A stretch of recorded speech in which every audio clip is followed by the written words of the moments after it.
Hey everybody, welcome back to my channel. My name is Stephanie Bree. And this video is sort of a companion to a previous video I've done. I did a whole series of videos on the console wars of the 70s, 80s, and 90s. And, and up to the early 2000s. And I broke it apart, broke it down into different generations and eras and everything else. Differently than what Wikipedia does. But this video is titled Everything You Know About the Bit Wars, specifically 8-bit, 16-bit, 32-bit, 64-bit wars of the 80s and 90s. Is probably false.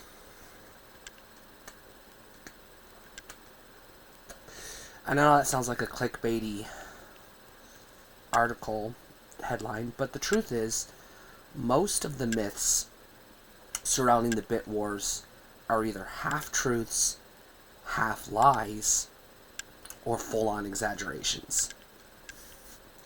When you get down to the actual nitty-gritty of the reality, you get a totally different picture than what the marketing bullshit was putting out there, and what the, fans, I'm going to use the word fan here instead of fanboy, fangirl, because that's gendered, but I'm just going to say the fans, the diehard fans, the stans, if you will, the Nintendo stans. I'll use the word stan. Nintendo stans, Sony stans, Sega stans. I think that's fits with the modern vernacular. So, you have whoever won, right? If you were a Nintendo stan, you won, right? Or a PlayStation stan, you won.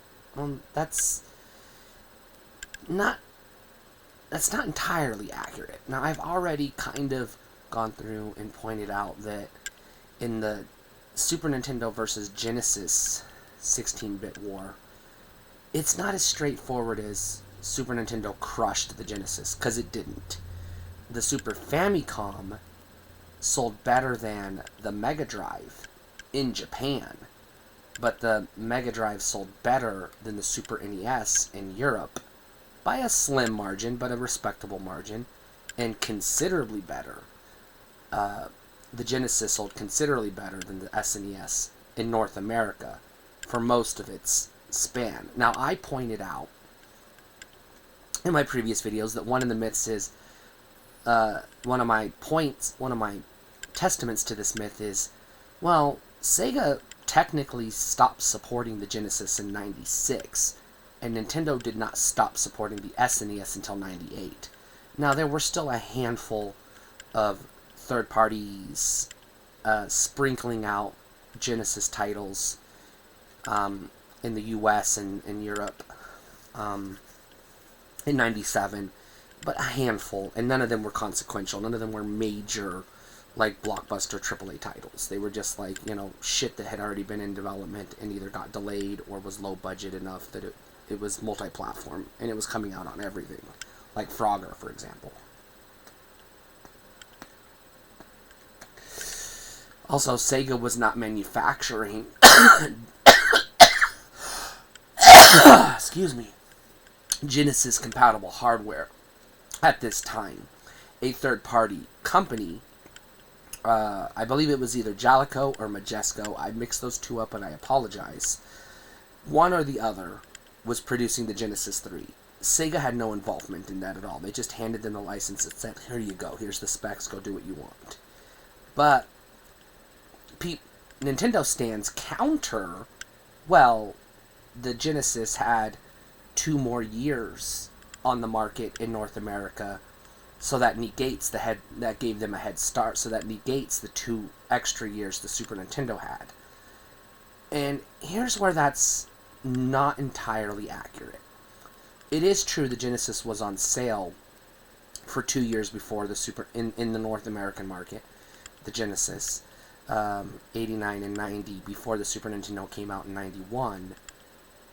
But it didn't exist in a vacuum. The Genesis was still competing with the exceptionally popular NES in 1988, 89 and 90. The NES had its biggest year in 1990. That was when Super Mario Bros. 3 came out. and Teenage Mutant Ninja Turtles, the arcade game, and I don't remember every game that came out that year. I think Mega Man 3 or 4 came out that year. You know, it had a massive fucking year. So the Genesis was competing with the NES, an inferior system that was still outselling it. It also had to compete with the TurboGrafx 16, which was more or less on the level as the Genesis. So Genesis wasn't being sold in a vacuum, like, oh, you could only buy, if in 1989, if you wanted a game console, your choice was Genesis or nothing. No, your choice was maybe Genesis, maybe TurboGrafx 16, or maybe the NES. Now, the VCS, the Atari 2600, was still on sale and still going strong. It had its best year in like 84, I believe, but they didn't discontinue it until 93.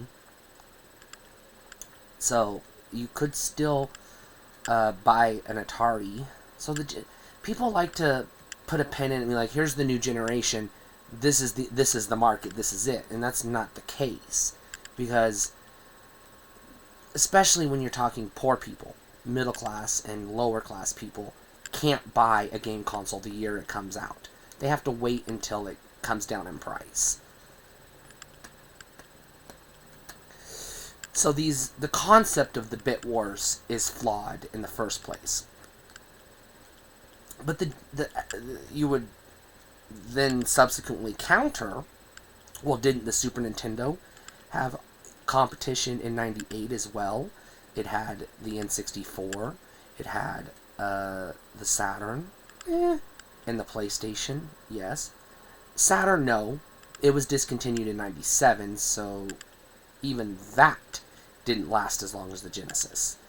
That's not necessarily the most important thing to take away from this, because people narrow down the console wars to, it was Super Nintendo versus Sega Genesis, Saturn versus PlayStation and N64, and then N64 versus Dreamcast, and then later PS2, GameCube, and Xbox. But that's not entirely accurate, because from 1990 to 1999, the 10 years of the 90s, the decade of the 90s, you had more video game options than in any other decade in the history of humanity.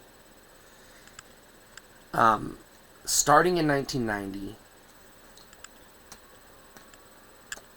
we're going to mention the legacy consoles because poor people were buying these legacy consoles as new machines. So starting in 1990, you could still buy brand new in stores a working, fresh off the assembly line Atari 2600, an Atari 7800, or an Atari Lynx. That's 3 competing systems from Atari alone.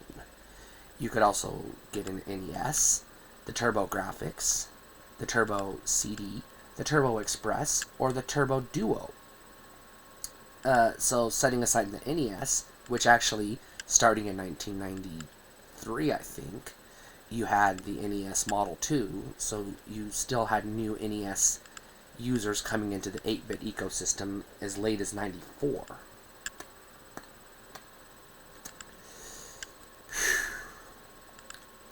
So you had all those systems on sale.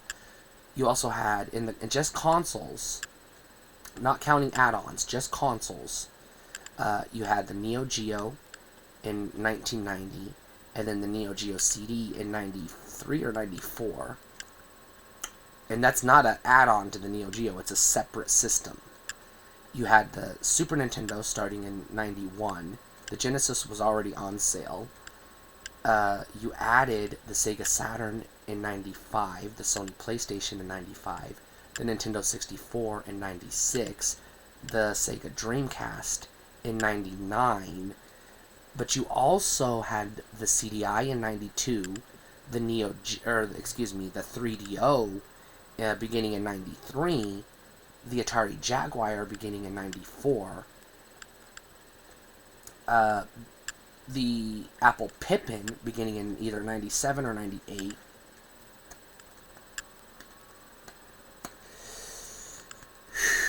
And then I'm just gonna call it the Laser Vision, but I don't know. I know that's not what it's technically called, but the Laserdisc game system. And then in Europe, not North America, but everywhere outside North America, essentially, you had the Amiga CD32.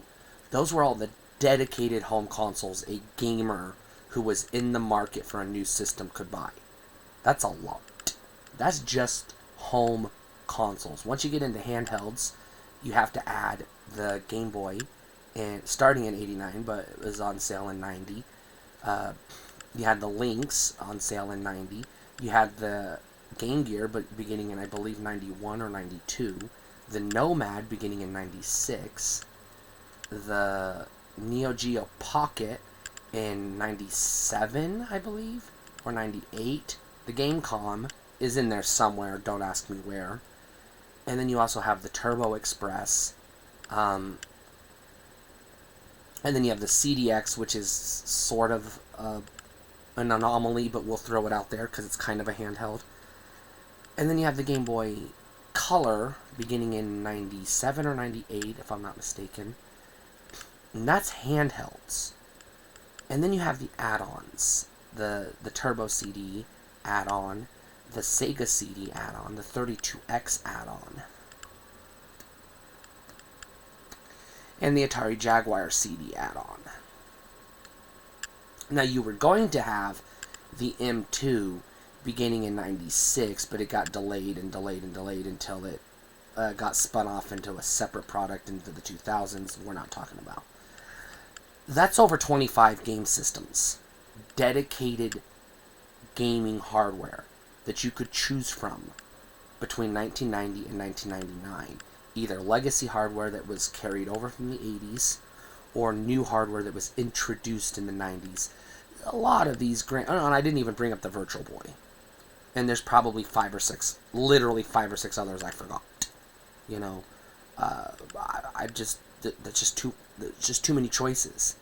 So it was consumers. If you were sitting at home in 1994, for example, and you were in the market for a new game console, your choices were not just Sega Genesis or Super Nintendo. Your choices were Sega Genesis or Super Nintendo or Genesis and Sega CD. You could get that in the combination of like the XI, or you could get the Jaguar, which was brand new. You could get the 3DO, which was still going strong. The Neo Geo, which was still going strong, sort of. And the Neo Geo CD, which was still going, or was brand new as well. That's just in 1994. And again, some of these systems were more successful than others, but that's not the point. It doesn't fucking matter. What matters is you as a consumer had choices. And yes, the vast majority of consumers chose either Genesis, SNES, PlayStation, N64, or Dreamcast. Those were the 5 most popular dedicated game consoles, home consoles of the era. And then in the handheld space, it was either Game Boy, Game Gear, or Game Boy Color. You had other options, but they didn't last long. But hey, if you were a 6-year-old in 1992 and your parents bought you a Turbo Express, you were going to be buying games for that for the next 5 years. It didn't fucking matter if they were making games for it or not. You were going to be happy with that until you could get the next thing. We like to simplify things down to the winner and the loser, but it's not as simple as the winner, Nintendo, in PlayStation in most people's estimations, and the loser, Sega, in almost all people's estimations. Even when you're talking about Saturn versus the PlayStation and N64, it's not just Saturn, PlayStation, and N64. The Saturn was also competing with its own 32X and Sega CD and Sega CD 32X combos. Not hybrid, but combinations of those hardwares, as well as 3DO was still on the market. Jaguar was still on the market. Virtual Boy came out in that time frame.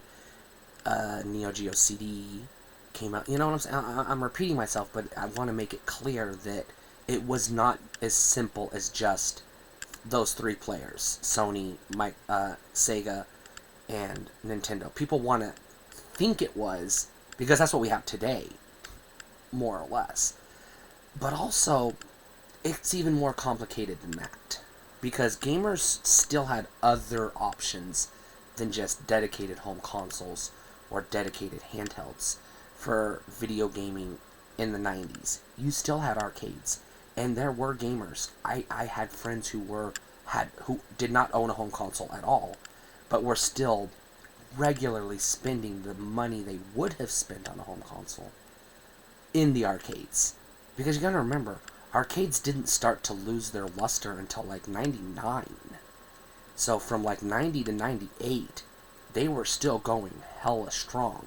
If a big budget blockbuster title was coming out, in especially in certain genres like shoot 'em ups, beat 'em ups, fighting games, and things of that sort, they came out in the arcade first, and then were brought to home consoles. That was still a market people chose. People chose to go into the arcade and drop their quarters in Mortal Kombat 4 rather than buying an N64 and the Mortal Kombat 4 cartridge. Now, again, that was a statistical anomaly, but those people did exist. But you also have to remember, in the 90s, you had more computer gaming options than we have today. Today we have Steam, which is on Windows pretty much exclusively, and then, I mean, it exists on Linux, but it might as well not. And then you have